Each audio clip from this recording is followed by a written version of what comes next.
we wait a couple of minutes and then we can start with the event. But meanwhile, for our participants, you can just type in wherever the world you are in, so in which city, and then we greet you at least with a good welcome from our side. And I already see a couple of names I know, so great to see you guys. South Africa, with beer in hand. Oh, with alcohol-free only in Germany. Sorry. Yeah, I wasn't going to bring it up, Jens, but I'm really sorry about the Euro Championships. That was a tough loss. I was going to ping you last night. I'm like, no, that'd be like you pinging me about the Toronto Maple Leafs and hockey. That'd just be really not cool. So I'm sorry. I'm impressed you're here. Frankly, yeah, that's tough. So even worse, Joshua and I recorded the podcast this morning interviewing an English friend. You are. You can imagine how hard that was. You are a world-class professional doing that. That's classy, man. Good for you. So we have Holland, we have Asheville, New York City, US, planet Earth. Yeah. Nice one, Brett. Great to have you here, Brett. This is internal. So who else do we have? I see some more people. So where are you from?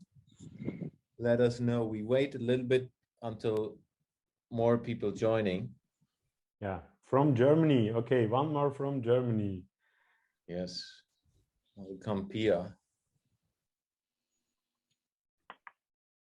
Yeah, now football European Championship is not the right topic for Germans today. And for the Swedish people as well. Not the best one. Yeah, let's talk about the weather. That's definitely better. Yeah. However, the result of the weather, so the weather is not also nice in Germany right now. Yeah. So nor the Dutch. Really? We feel you, man, Royal. But yeah, the weather was nice last week. At least we are happy about that. Yeah. It was 30 degrees. And maybe in Barcelona the weather is better. Yeah, it is better. I think much better than Germany and Canada. Yeah. Oh no. Okay, sorry. It's hot in Canada. Oh, I know. wow. I know. Okay. No one understands that. I think most of my American friends think the snow stops at the border. It doesn't. It doesn't, in fact. But no, it's actually quite hot across Canada right now. So it's cool. it feels like 40 Celsius or nearly 100 degrees Fahrenheit. So it's, wow. Yeah, it's quite a heat wave. Anyway. Yeah.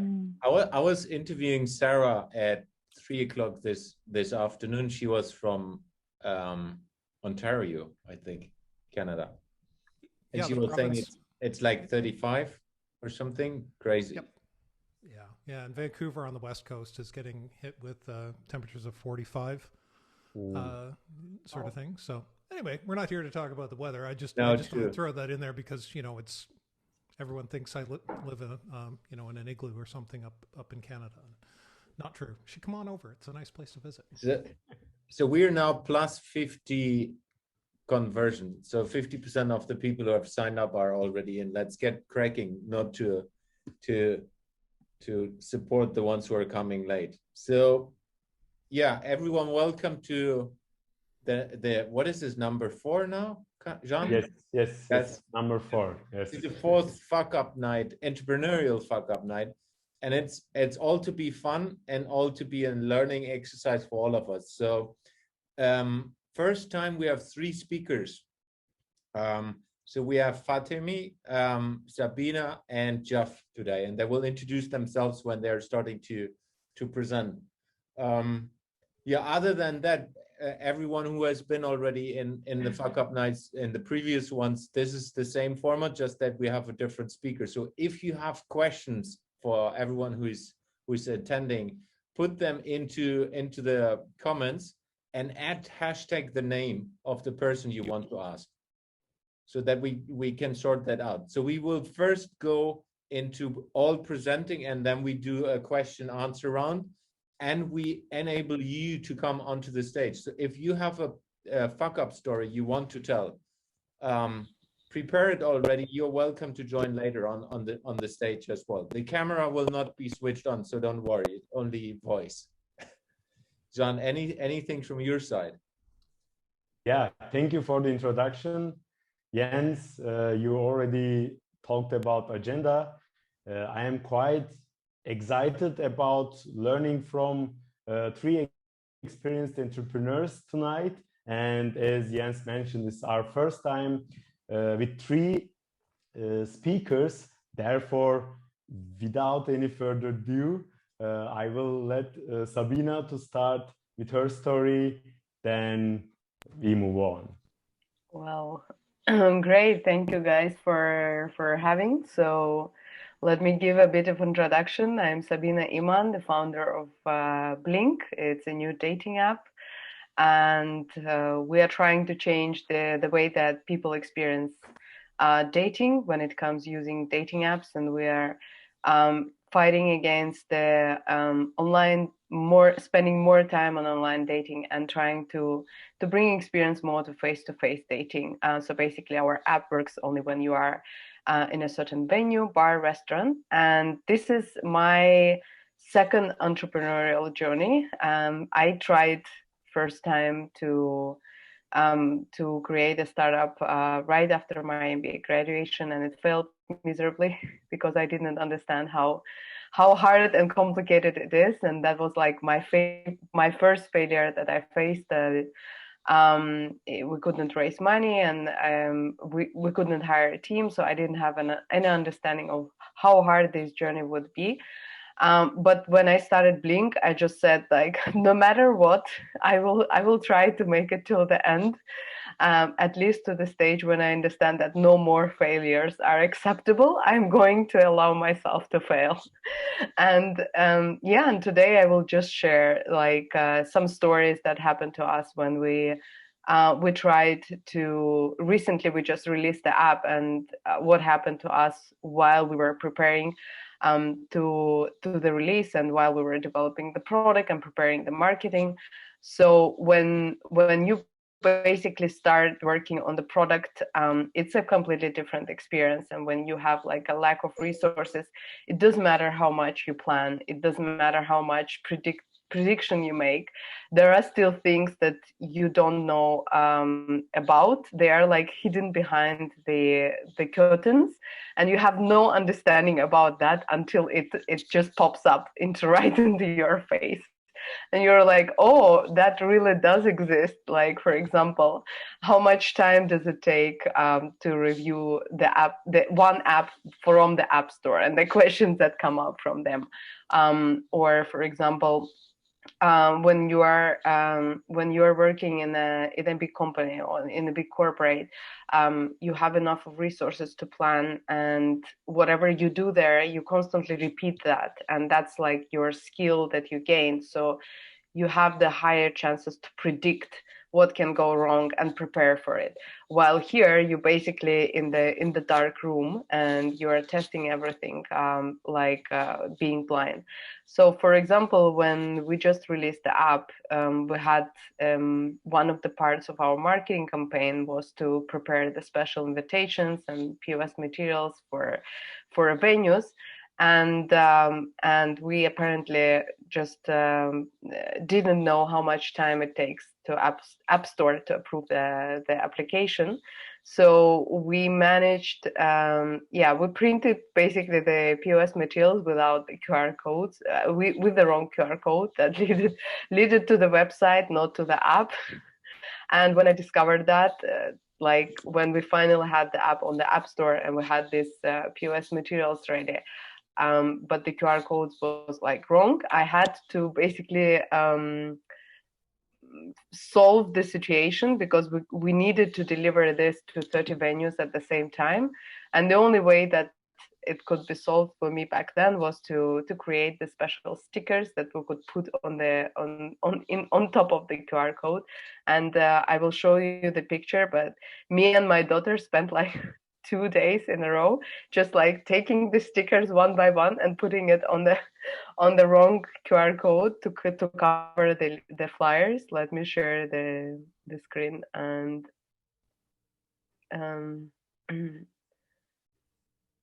I will show her this picture when she grows up so that she can sue me for the child labor. But basically, this is what we did. We sit like 2 days, and one by one, we were putting the stickers on the flyers because not to reprint them because it will take another 5 days, and we had to already distribute them. So it was basically choosing between doing something fast or waiting for another 7 days and delaying the release and delaying the event. So we apparently find this solution where we could like do the stickers and put them.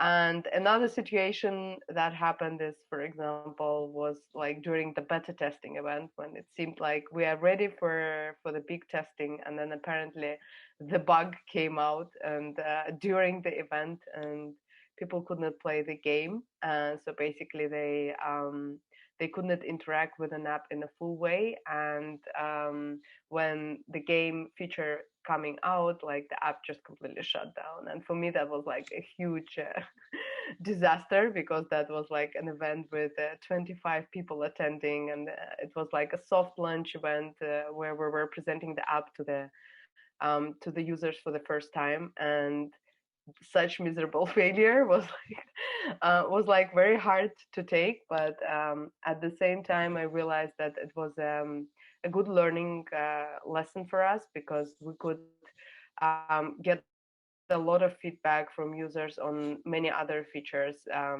that they already had the chance to interact with. And despite of the fact that I saw it as a failure, it was still the part of the testing mode. So we did receive a lot of feedback that we could implement further. And once we fixed the gaming feature, we also were able to kind of integrate the feedback that we received from the users during this failed event, as I call it.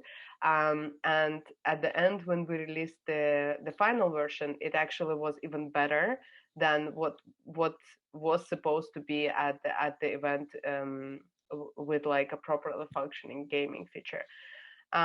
So yeah, these are, I mean, like I would say that so there was like the time when of course some users were like, oh, this doesn't work and it was supposed to work. And yes, it is like that, it's supposed to work, but unfortunately this is a beta testing event, so we're testing the grounds, we're here to collect the feedback. Just tell us whatever you think about it, like honestly.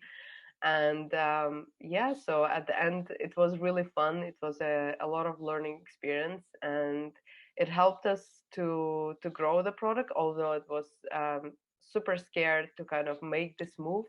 And even if I thought that we were prepared 100%, we were not. And yet it helped us to evolve and develop the product further in a bit, so for the best. So I think that was like a great lesson that we had.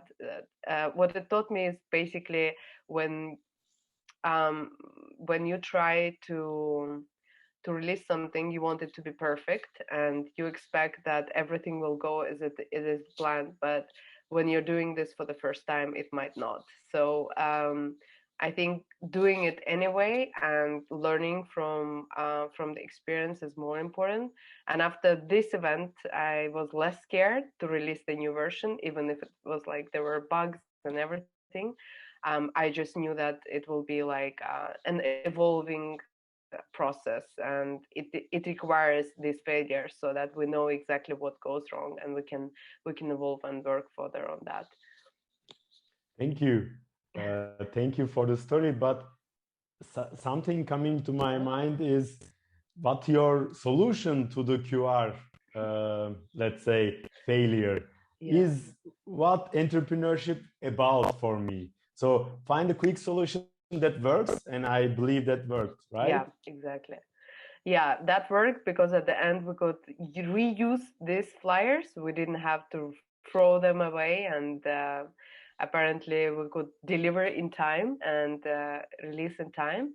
And at the same time, with the gaming feature, by the way, we could discover people were leaving a notes about the questions that they would like to see there. So we could kind of like also integrate them later without them seeing our question first, this was like something that we could work around it, and we could also see that people were super interested in it. So like the more they clicked, the more it crashed. So basically we knew that everyone wants to play the game, which was apparently good. And we knew, okay, this feature is very important, and that's why the next 2 weeks were dedicated completely to like making it work in a full way, and making the user experience so smooth that like everyone who interacts with an app can use this feature in the best way.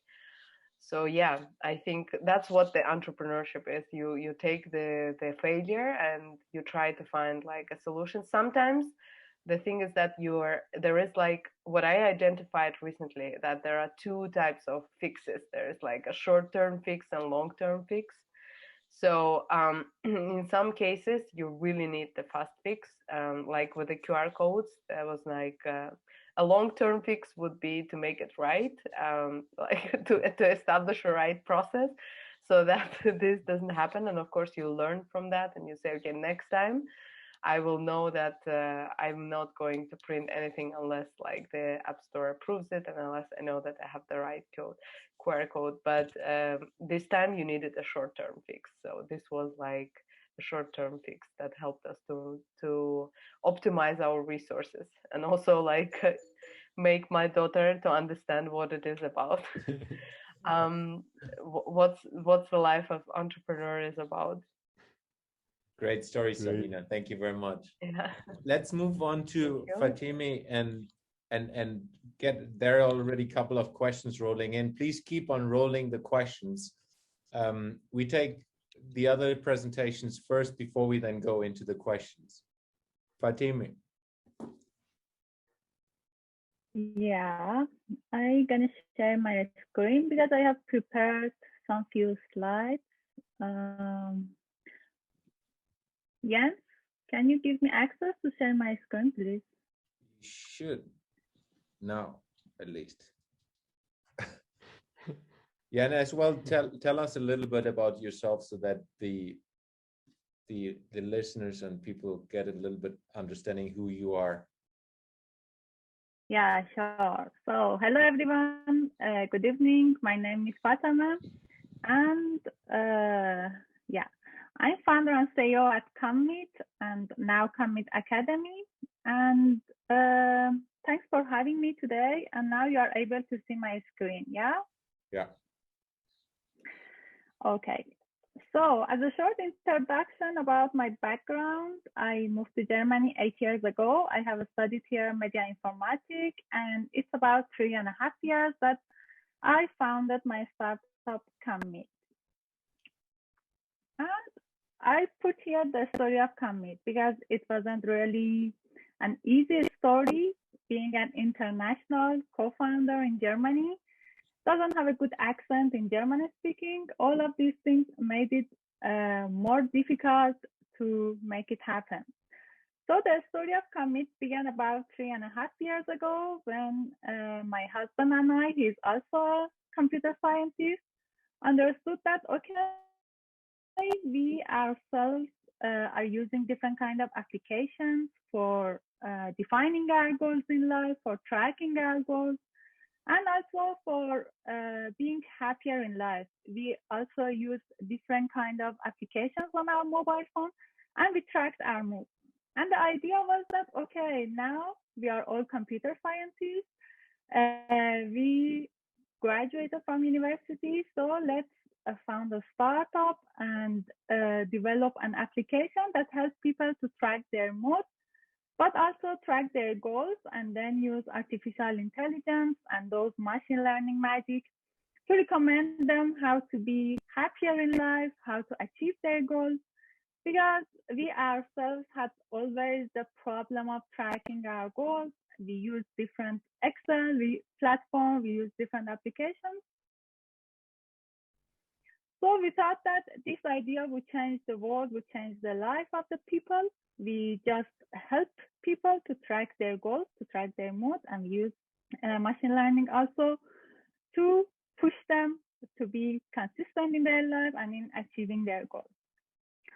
So we developed the app, and here you can see different phases of this story.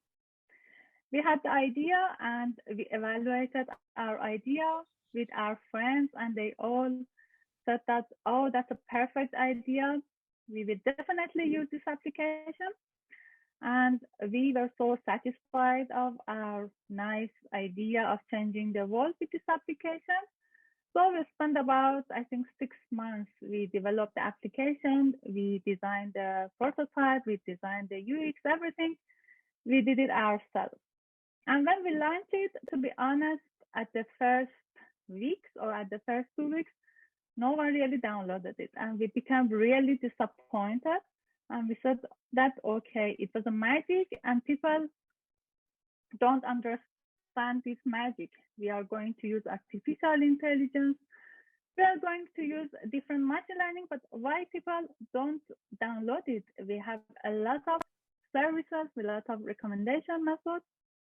But to be honest, one of the first things that we had it in the wrong way is evaluating the idea with like-minded people around us. Most of our friends, most of our people around us had somehow similar mindset. They approved what we said. They were so nice, and they didn't want to annoy us, and they just approve of what we thought that would be a magic. And the next step was that we provided all the services for free. We said that, okay, we need data for our artificial intelligence algorithm. We need data for machine learning. So we put all the services for free. After, for example, 6 or 7 months, we would start to monetizing. But the fact is that just imagine that a user used your services and applications for 6 months and without any payment, just for free. And after 6 months, you said, okay, now we have enough data and you should pay for the other services and the other features that you have on the application. And no one really wanted to pay for the application and also for the services that we had. And it was really some kind of unexpected situation for us. Because at first we understood that the idea is just a magic in our mind, not for other people. The idea evaluation was in the wrong method, and we did it with the wrong target group. And the second thing is that we really couldn't define a kind of business model for our startup that make that big success for us. We couldn't even monetize from that application. And after about 8 months, we pivot to B2B. And the idea of B2B was also the same, helping employees to track their moods and to track their goals. But this time we tried to evaluate it with HR managers, with decision makers, because we didn't want to repeat our mistakes again.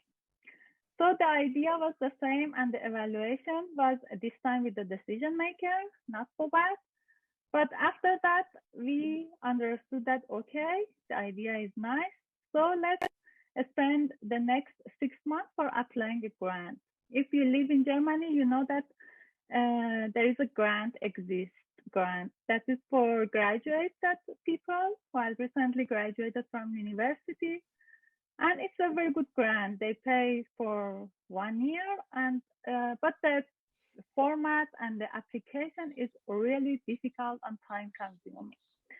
And they spent about 6 months or maybe 7 months to provide all this documentation, to give the approval from different mentors and coaches, because it's a kind of public grant in Germany. And everything should be based on these paperwork in Germany. We should have 2 professors from university. We should have approval from different mentors and coaches in accelerators. And after 6 or 7 months, they rejected us. And I started to cry the whole week that why I spent again 6 or 7 months for this stupid grant and they didn't accept. all the things or all the work that we have done. But anyway, we launched the MVP, and it was a good start for us. We launched the MVP, and we started to use the services with different pilot companies and pilot users. And it was somehow a good start. But one of the things that I understood, and it was somehow the other fuck-up lesson for me, was that I underestimated the power of networking. Because when you want to work in B2B market, if you want to sell your products and services to the decision makers, to the big companies, you should really have the network. You should have someone to connect you to that decision maker. And for me, as an international co-founder living just about 8 years in Germany, it wasn't easy to create that network very soon. We had the MVP, we had our services, we had everything, but we didn't have that much network who could connect us to the decision makers, the big company. And yeah, we had some medium and small size companies as a pilot user, but the truth is that those small or medium sized companies couldn't provide us a kind of blueprint to approve our services to the other big companies and to the other enterprises. And what we needed in Commit B2B version was connecting to those decision makers, to those main networks. And it again took about 8 months for me to making those connections, to have different meetings with those decision making. And then, yeah, I think after 1 year, we could enter to the market. So these other two fuck-up lessons from this B2B market. The first one was that at first, when I wanted to evaluate the idea with decision makers, with HR managers, I, as a computer scientist, wanted to just convince them that what we have is perfect. You really need these services. You really need to motivate your employees, to make them happy, to know their feedback, because I'm a computer scientist and I know that data has a lot to do or has a lot to say. And after some meetings, they just said, okay, I accept what you say. You are right.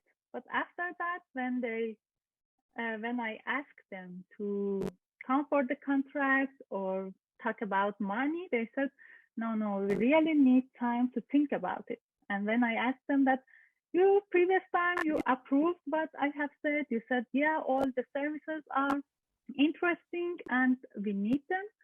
They said that, okay, you really wanted to convince us, and it was easier for us to just accept what you say. But now, when you want us to pay for the services, come on, we need, for example, 3 months, 2 months to think about it, to talk with different HR managers or decision makers, and so on. So, stop seeking for approval is the other lesson. I just didn't hear others' feedback. I just wanted to convince them that what we have is the right solution. Maybe in sales meeting, they tell you that it's a kind of trick to convince people that what you have is the best solution. But in reality, when you don't have enough, for example, feedback from the decision maker or from those target markets, you cannot really make it happen. And the other thing, and also the last thing that I want to add, is that your product is not your startup. The whole business model is your startup. And I understood this lesson when we had everything ready. By everything, I mean our product, our services, our fancy machine learning algorithm, our nice user interface. But the idea was that we didn't have really that connections, that network, that people who could do a real marketing for us. We were all a team of computer scientists. My husband, I, and the other two team members, we are all computer scientists. And we didn't have really that skill of convincing others in marketing, in sales, and everything that is required in a startup team. So when you want to start your adventure or your startup, just consider that the startup is not just about the product, just about a solution, but it's about the whole business model, the whole team, and all the things that's related to your team is also very important. So Thanks, now Fatima. I have shared everything I had. You're welcome. So everyone, please add your questions into the comments. There are a couple of rolling in already, but we straight away move to Jeff. Jeff, tell us about your fuck-up stories. Oh, where do I begin? So I'm actually been in the fields of user experience and information architecture for 20 years now. So when I started, it was 2001, back in the day. So listening to the shows up to this point, I thought, I've had so many failures in my career, but I don't really contextualize them as that. I don't think about them in that way per se, but it's because of all the experiences I've had. And so I thought, instead of getting into one specific story, I thought I'd do a little creative storytelling with respect to my experiences throughout my career. So when I was asked to come on the show, first of all, I'm very excited to be here. So thank you very much, Jans and Jens, for the opportunity to share, and Fatima and Sabina for sharing your stories. It's great to hear other people making mistakes, and I hope I guarantee you I'm probably gonna be the champion by the time you get this done, because the reason why I want to talk about failures in context is because we don't remember isolated facts neurologically. We remember them in context. So the point about being scared, Jan, you were saying about how, thank you for having the courage to share some of your failures. Well, at 48, I don't really look at it as courageous. I look at it as, well, sure, what do you want to know? Because at the end of the day, I'm not really afraid of sharing things anymore. In fact, I see it more as a responsibility. I should be sharing my failures to provide other people the courage, especially the younger generation, the opportunity to get better and to do better, because I want them to do better and be better than I was, and the opportunities I had. And maybe in areas where I failed, you might be able to learn from that. So I started out this whole process by sitting down with my wife, who's also my business partner for 10 years, to start helping me think about ideas about specific areas where I failed. And frankly, at one point, I actually had to ask her to stop sharing. It was kind of hurting my ego a little bit. But we have a great relationship. She's brilliant. She's beautiful. But then it got me thinking, because we wrote out all these things on the back of the chalkboard, and there were like 67 of them. So I started thinking about, well, how do you define failure? Is it simply making a mistake that created a domino effect that created a series of perpetual, what I call face plants, in other words, epic failures? Is it as straightforward as not delivering for a client? Or is it one of those moments when I thought, come on, Jeff, you had one job. Like, you had one job and you didn't even get that done. And the answer, in my experience, to all the above is it's all of them. Failing is all of them, but it's how you put those things into perspective, how you contextualize those failures while you're going through the process, as Fatma and Sabina just described, and your other guests, as well as how you learn from them over time. So what I'm going to do quickly, because I only have about 10 minutes, is I want to share 5 stories of failure. One, what I'm calling Captain Obvious moment that I learned about 5 years into my career that maybe changed everything in terms of the way I went about doing it. 2 psychological theories that I think would help everyone contextualize things regardless of whether you're an entrepreneur or working in a big business. 1 really bad short poem that I passed along to Werner Pukart, who was laughing his head off about it. So if it fails, it's on him. And 5 takeaways from everyone that I think they would find value in. So my failures, what was I thinking at the time? So I was a pioneer in podcasting in 2006. I was the first to get into podcasting in the design world and user experience and information architecture, but I failed to market myself entirely. I didn't make any of the shows about me. I made them about the thought leaders. I made them about the industries themselves. Now, that made sense at the time, but I also look back on it now and realize that I had an opportunity to gain profit in that medium. I published, 5 conferences. And when I look back about what I was charging, that was about $80,000 for the 3 months it took to code, design, and develop. Now you have to understand contextually, this is 1 year after, 1 year before the first iPhone ever came out. So if you can try to put that into memory. And although I may have left all this money on the table, at the time, it never dawned on me to do that because ultimately I was trying to get ideas out there for other people to share. But from a business perspective, I could have absolutely asked for that because I wasn't asking to do this. People were asking me to come and help share their ideas. And I marketed the ideas of everyone else who then in turn went out and made a ton of money off of my work for absolutely free. While interviewing thought leaders, I had 3 different book companies offer me to write a book, and I turned them all down. Now, why would I do that? Well, at the time, again, this is 1 year after. We're now in 2008.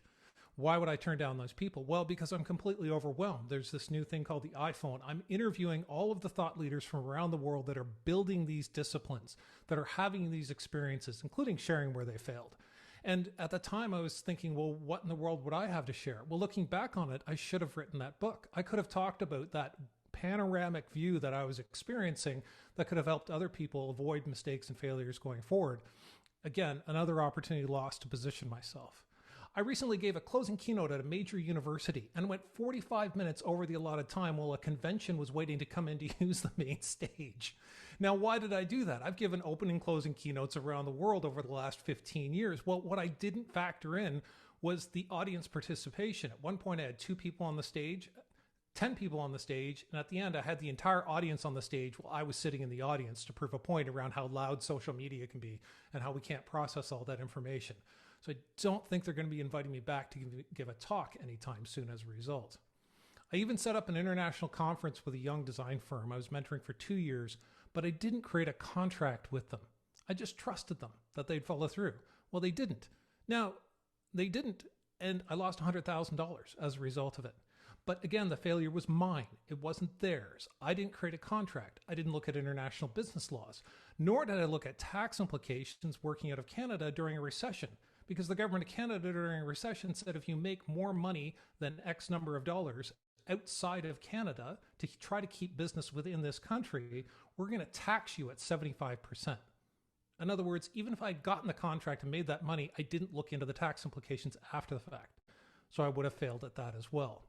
Christina Mouser and I, my business partner and wife, created workshops that we ran around the world on user experience, information architecture, enterprise content strategy, and what is now called UX writing. And in 2009, I did a whole bunch of research. Why do people hate workshops? Why are they not engaging with them? Well, I found out the food is horrible. The guy's pitching you on a business process for 8 hours using a dry PowerPoint presentation. It's in a horrible environment. Nobody's engaging. They're not fun. They're not interactive. So I flipped it all on its head. I'm like, great, I'm going to create fun, interactive, engaging workshops. I'm going to go out and find the sponsors I created, worked from or learned from over the years, gave away books, online tools. I created what are now known as design sprints. So everyone working off of everyone's work, presenting their ideas, sharing, iterating. In Montreal, I actually brought in 4 colleagues to take on the role of senior people and asked them to pose questions from that perspective and have them iterate accordingly. And I only made about 2 or 3 contracts in 5 years off of those workshops, and I drew even. Where did I fuck up? I gave everything away. Why are you going to hire me if I'm literally giving you everything? If I'm empowering you and you're having a great experience and you feel confident enough to do all this work on your own, why in the world would you ever bring me or Christina into your company to help lead you through that? Where they were failing, they were succeeding in leading workshops, the companies before me. Where I succeeded, they were where I had failed in bringing more contracts, they were succeeding. So while trying to create a better experience, I actually took money off the table from the business. And then there was one Captain Obvious moment that I had in my career. And if you don't know Captain Obvious, this is a fictional character for Hotels.com in marketing. And the ads are really simple. You can go on YouTube and just search for Captain Obvious. Basically what happens is people in this 30-second ad will talk about some obvious bad experience they're having while traveling, and this guy shows up and points out the obvious, and they look at him and go, yeah, thanks, Captain Obvious, right? So my Captain Obvious moment in my career, so it's meant to be satirical, it's meant to be funny, was the fact that I majored in behavioral and cognitive psychology. In other words, I understood from the time I was basically 21 and working with people with acquired brain injuries, working with neurologists and speech language pathologists in the first 5 years of my career, I understood how people behaved, how they act and react to other people, and how they change. Yet I went into the fields of IA and UX believing people would want to know where they were failing so that they could mitigate risk. Now, why did I believe that? Well, my father was an executive for a Fortune 500 company when I grew up. I grew up with Stephen Covey and Charles Crone, the thought leaders that guided the Fortune 500 companies. And mitigating risk was all I ever heard about. I'm like, great, well, if I can outline failures to people, they're going to want to know where they're failing so they can succeed. But I didn't consider how I was presenting those failures in the first 5 years of my career to the individuals that I was talking to. How do I present an idea to a CEO, a product manager? Who are these people? What are their roles? How do they see the worlds around them? So over time, over the next 5 years, I started to do a deep dive into everybody's role. I started to understand everyone's job, all the different processes, agile, design thinking, lean. I did a hard dive into everything. So no matter who I was talking to, I could pivot and create metaphors around an understanding of what might have been incredibly complex into something that they could understand from their perspective, not that of a user experience professional or information architect. And there were two psychological theories looking back that I realized, drawing on that ultimately are still true today, that I think we really need to be aware of, whether you're an entrepreneur or whether you're a leader in a company. The first is something called earned dogmatism. This is a study out of Loyola University in Chicago, and it states that if society or anyone else calls someone an expert, or a group of experts deem someone else to be an expert, that individual actually loses their sense of curiosity and wonderment. They stop thinking about whether or not their expertise is actually not valid anymore. They create biases in terms of the way they ask questions, the way they frame things, and they become locked into the way they want to think about things. And pivoting off of that is the reinforcement of what is known as pluralistic ignorance. So when groups of people are uncertain during times of change, they tend to look to the actions of others as correct. So even if the individual who's developed this sense of expertise or earned dogmatism, even if they don't have the experiences, even if they don't know, we're going to look to those people because they work at Google, because they work at Yahoo, because they work for a company that we respect and we know. But as an entrepreneur, you aren't Google. You aren't Yahoo. You don't have that kind of money. You don't have that experience. You don't have those resources. You likely don't have that long-term vision and lots of room for yourself to fail and fall down. So this is why strong leadership, whether you're an entrepreneur or working at a company, is so important. Because if not, we create a kind of groupthink within the senior levels of the organization that ultimately leads to poor outcomes or biased outcomes, especially when we're looking at things respectfully, Fatma, like data, right? Data can tell you what, where, when, and how people are succeeding or failing. But unless you do qualitative research, in my experience over the last 20 years, you can't understand why people are failing. Data will never answer why. And I'm sure I'm going to get a lot of feedback about why that's wrong. And I'm happy to take those questions at a future date. But to sidestep earned dogmatism, when you're looking for answers from other thought leaders, seek inspiration, not absolutes, right? There's nothing wrong with going to conferences to look to people who have been very successful, who work for big companies, but seek inspiration for them. And then to avoid pluralistic ignorance, in other words, not following that thought leader to the end of time, when you return, bring everybody with a group, diverse group of people and professions and opinions, put all of the ideas on the table and make sure that you look at the outcomes objectively. And so if all of those psychological terms have just bored the hell out of you, I came up with a really bad poem, and I'm not a poet, so laugh along with me. Roses are red, violets are blue. I fucked up throughout my career. And if you're successful, so will you. There's nothing wrong with fucking up. In fact, a long time ago, I learned through podcasting that if you really want to know who the true thought leaders are, in other words, the people that really know their stuff, through all the interviews I've done, I learned to ask people about their failures. And the people who had a ton of wisdom and a lot of experience, or even a little bit of experience, in that particular frame, were happy to share those failures. They found joy in them. They were able to look back because we remember things in context and laugh at their perspective at that point in time. So it's with great gratitude and humility that I thank all of these companies, organizations, the people that have allowed me the space and place to fail, including Werner Pukert, who was actually someone that reached out to me from South Africa when I was mentoring him way back in the day when he heard me on a podcast, who's now in Warsaw, Poland. Dixon Lowe, who was from Korea originally, who was working, doing University of Tokyo, Japan. One of the most brilliant young minds I have ever had the privilege of talking to. I don't know why he was looking to me for mentorship, frankly. I was just blown away by everything he was doing. He's now working as a senior designer at LinkedIn. It's because of all these people, because I took the chances and because I failed over and over and over again, but always got back up, that I had these opportunities. So putting failure into context, I'd recommend a few things for you to take away from this in my own experience. To get to better ideas faster, simply admit when you don't know.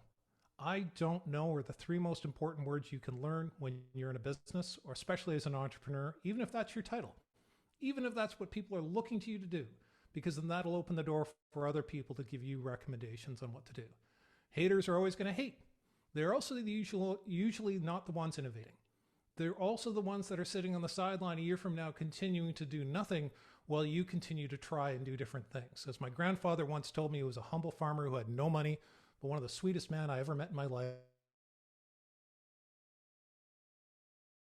Don't worry about all the little things along the way in the life, because you don't want to wake up 80 wondering what the hell you were worried about.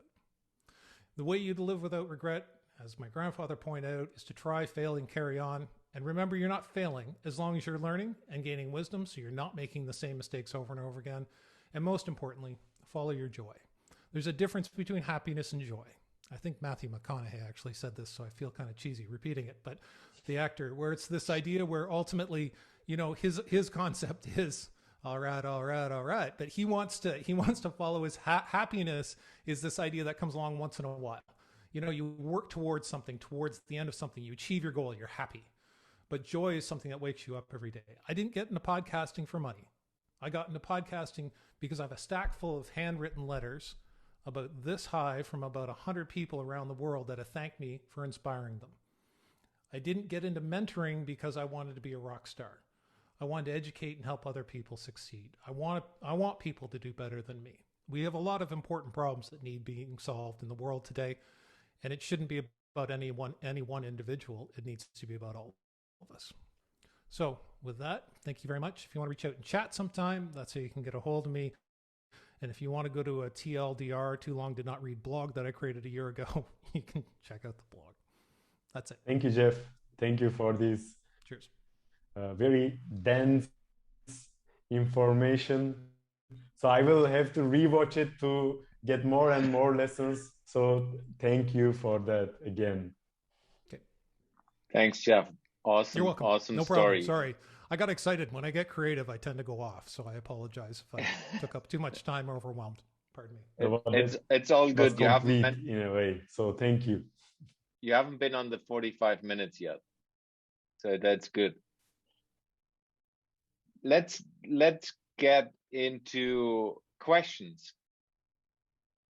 So I'm just scrolling through the questions. So the first was Sabina, and we have some questions for Sabina.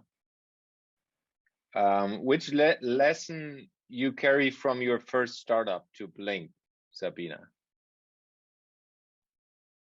That's actually a great question, and I was thinking about it. I think one of the lessons that I carry is that nothing happens in an overnight. Like, even if it's a startup, I was having this idea that if you are starting a business and if it's a startup, then everything has to come up very fast, and you have to achieve everything that you have set in a fast pace. Otherwise, you fail. And I kind of, like, when I started that business, as Fatima told me, it had a great product, but we were not sure about the business model back then. So we needed to go out and explore it. And it was a bit of B2B model, which required a lot of sales and time consuming and energy consuming. I would say, like, it required a lot of effort in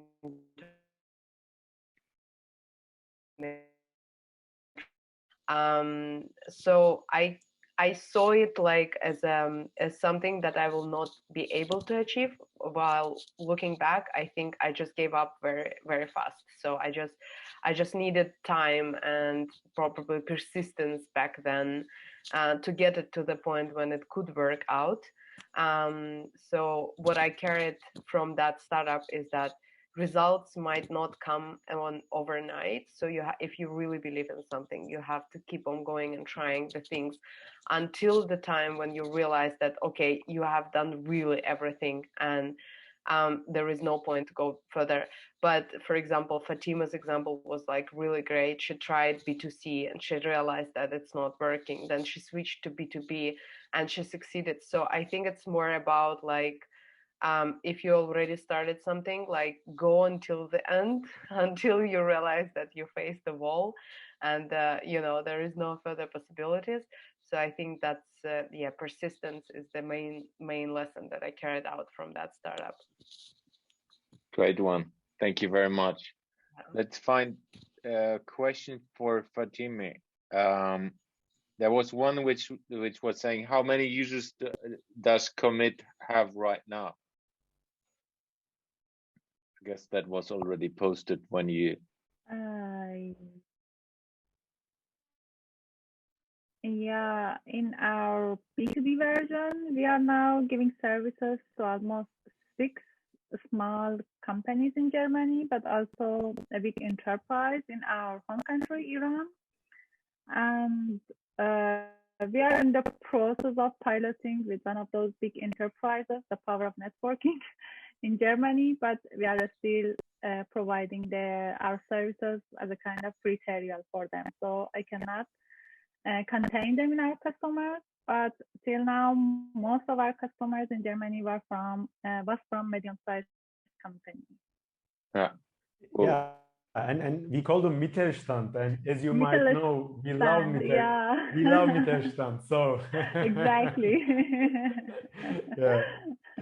That was almost a plug towards John's business, but let's move on to Jeff. We have a question here. Where do you think the stigma around failure systems come from? Is it accentuated by the traditional education system? ?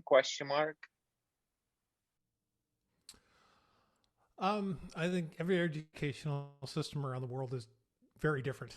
So, I see Josh watched that in South Africa, so that maybe it's a conversation we can have. I think at a later date, at a biological level, human beings are social creatures, right? So we want to be loved and liked by one another, not a psychological level, but at a like in our DNA, we want to be supported and loved by one another. So I think the concern around failing is, especially in this day and age, talking with friends of mine who are millennials and some of their friends and colleagues, young colleagues who are now Gen Zs, they're growing up in a world where everything has a filter on it.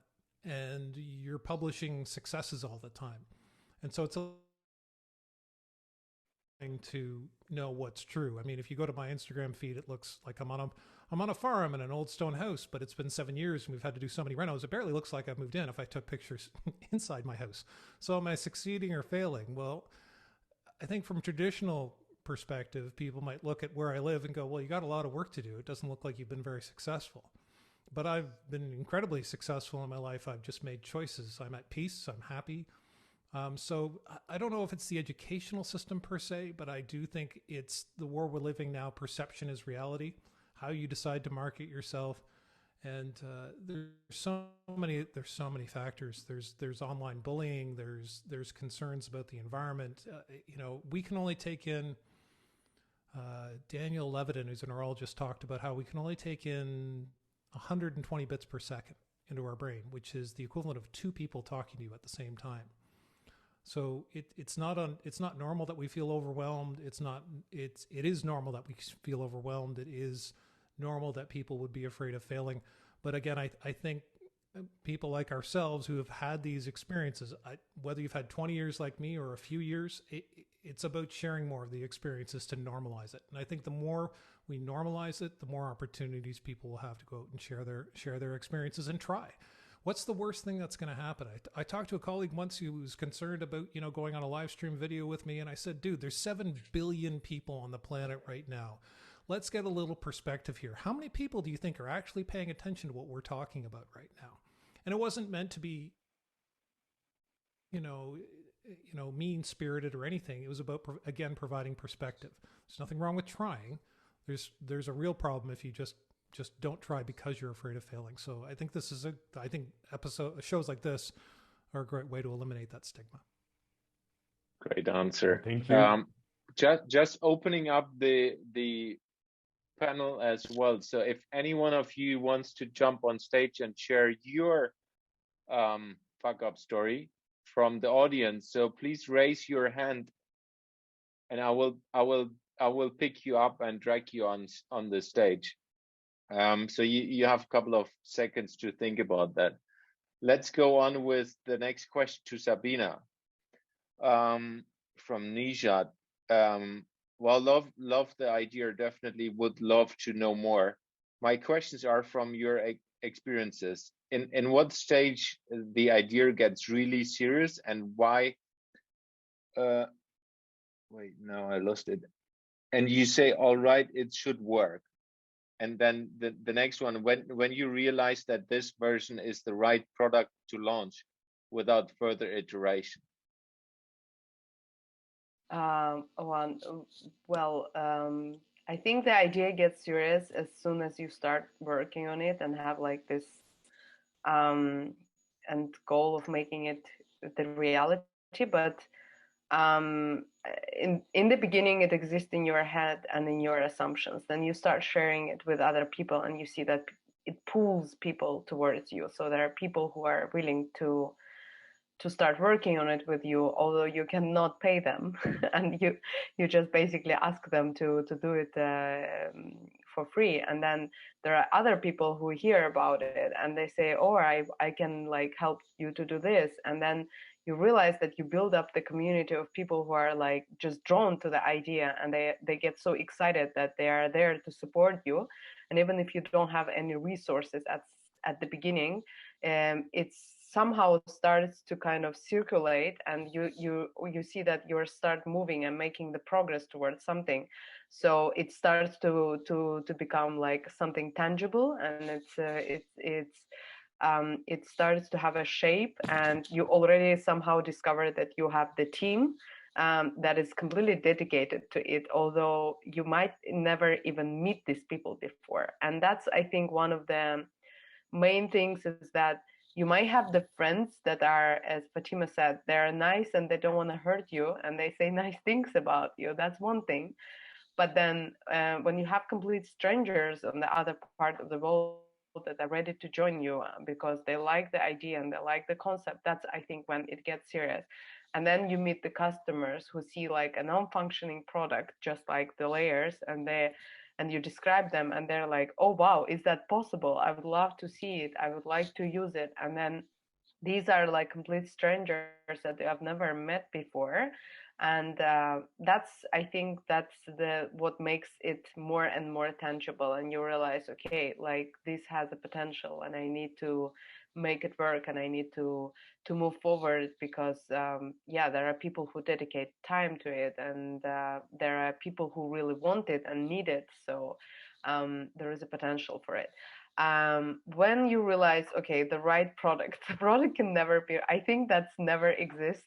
You have to launch and then figure it out. There is like a good phrase, say it like ship it and optimize it. I think that was the hardest thing to do in my life because I'm a bit perfectionist in nature, and in everything that I worked before, I knew the process very well. So when you work in the corporate and you have the certain skills, as I said before, and I used to work in marketing, you know the process so well that you kind of eliminate all the risks beforehand. So when something comes out there, it's almost perfect. Like the rate of failure is very, very low because you eliminate everything in the process. Here with the product, I never had an experience of working with a product. So bugs itself for me were like something that I discovered as like, oh my God, this exists. How can it not be perfect when you start like using it? And I even had like my mentor, hello Prashant. I don't know if you will see it somehow, but he helped me. He grounded me a lot because he used to work for Amazon as a product manager, and he said, this is a normal process. Like, you have to deal with it. You have to be patient with it. So the product might not never be perfect because it is a software, and it's completely different from anything else in the world. Like if you produce like a glass of bottle of the water, or I don't know, like fruits or whatever, that's different. And software has like its own rules. So the product might not be ready exactly in the way that you want it to be from the beginning, unless you have like huge resources like Amazon or Google, where you can like do all the processes in a row to understand that, okay, it's perfect. But even them, I know that even these companies have the situations when they release something and they do have the bugs, and they have to shut down and do the new release. So even NASA releasing software that has the bugs. So what to expect from the startup? So I think like you need to a bit understand the reality and realize that it's an ongoing process. So you will never be perfectly ready. You need to ship it and more be close to the timing and the needs of the market, that like it's the right timing. You need to let it go and then optimize it in the way. So collect the feedback, release the new version, collect the feedback, release the new version. That's how you actually make it like make it a progress. That's what we have chosen as the way to work over it. And there will be always an update, so it never stops. So you will always have like the further iteration. Right. So anyone willing to jump on stage? We're already closing on the 7 o'clock mark, but we still have a couple of questions, so we can keep on going. Nijat is thanking you, Sabina. So let's go with the next question. And before we go with the next question, everyone who is listening and watching this, go and head up Sabina, Fatemi, and Jeff on social media, that you connect to them and can ask them further questions going forward. So there's always an opportunity to use this community, learning from each other, and the same with, of course, John and myself. So what question do we have? So there's one which is, Jeff, what made you start podcasting in 2006? Well, I was actually listening to a guy named Adam Curry, and if you watch the last Dub conference at Apple,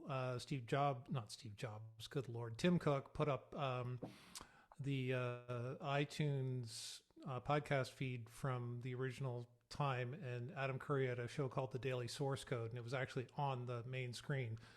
And I was listening to Adam Curry, and he just talked about a lot of different things around tech in his life, and it was inspiring at that point in my life. But I was also reading blog posts because that was really the only medium at the time.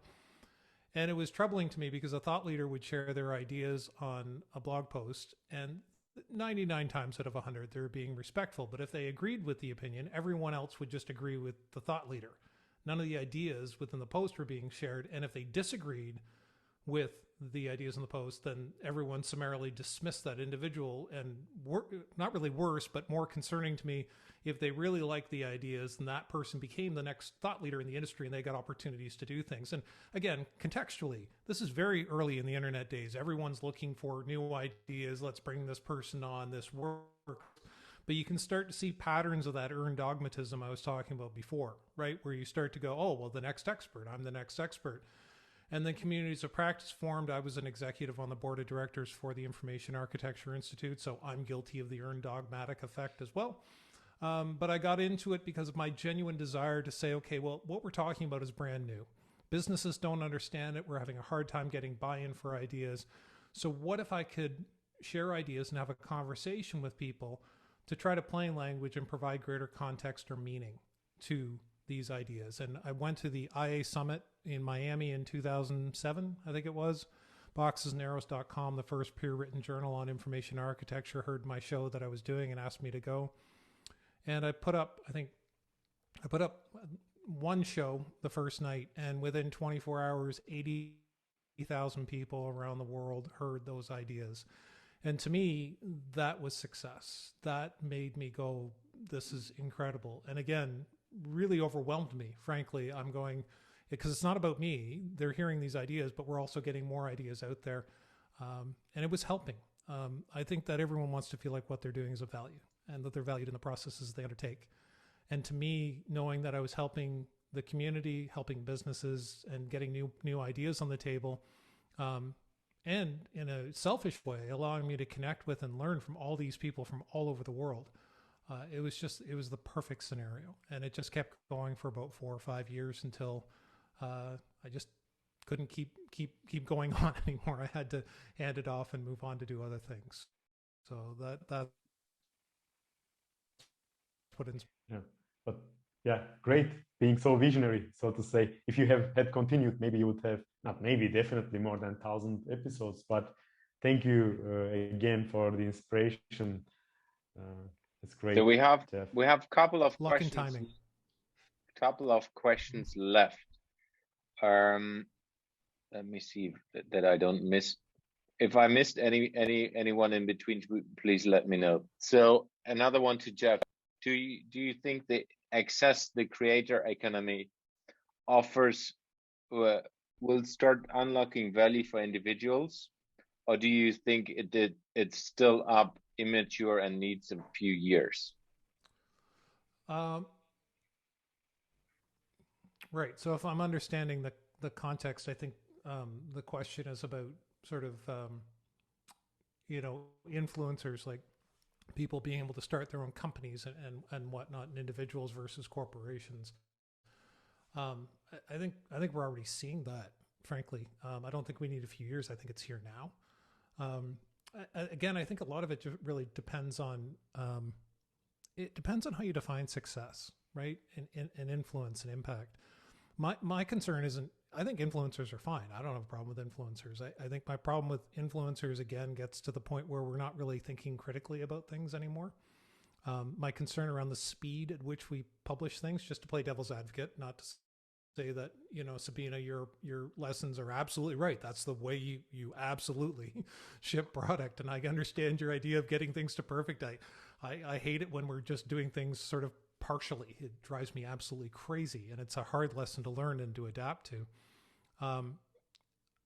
I think the more ideas we get out on the table, the better. I think it's really about individuals being open to different ideas, and giving up control of what they define as good. I honestly thought in the information age, I thought this is fantastic. We can stop arguing, and we can learn more from each other, and we can move from argument to debate, which means I understand your point of view, and I'm taking a genuine interest in learning about your culture, your approach to work, whatever it might be. It doesn't matter. And then we can debate the merits and the downside to different things. And I don't think people are there yet. I think businesses are open to opportunities. I think there's a tremendous opportunity to learn. I think I saw one of the most influential books I read last year was the book Homo Deus by Yuval Noah Harari, and one of the lessons he taught in there was that power is knowing what to ignore. And I think in the information age where we're completely overwhelmed by everything, I think that's a really important lesson. I think knowing what to ignore, knowing who to ignore, with respect, and surrounding yourself with positive people who have a genuine desire to help you move forward in your life, I think is really, really important in this day and age. So I don't think we're a few years away from it. I think we're there. We're selling things on Instagram. Platforms like Shopify and Amazon allow people to drop ship and do anything they want. I really think it comes down to knowing what to ignore and finding time to focus so you can know that you're putting things out into the world that are of value. So that's my answer, I guess. Of that. So I think we don't have any question anymore. At least I can't see any. Awesome. So for everyone who is still there, you would do a tremendous support to us when if you would take a screenshot right now and go to social media and share that you have joined the Entrepreneurial Fuck Up Night and mention that the next one will come out on 25th of August. So we take a little bit of summer break, and then we go into August relaunching it. And I'm working on something which is not clear yet, which is maybe a physical version of that. It might be in Munich, might be in Berlin, might be in Hamburg, or in Düsseldorf. Any of these cities coming out. I'm working on something which could work, where you could do something physical in this way as well.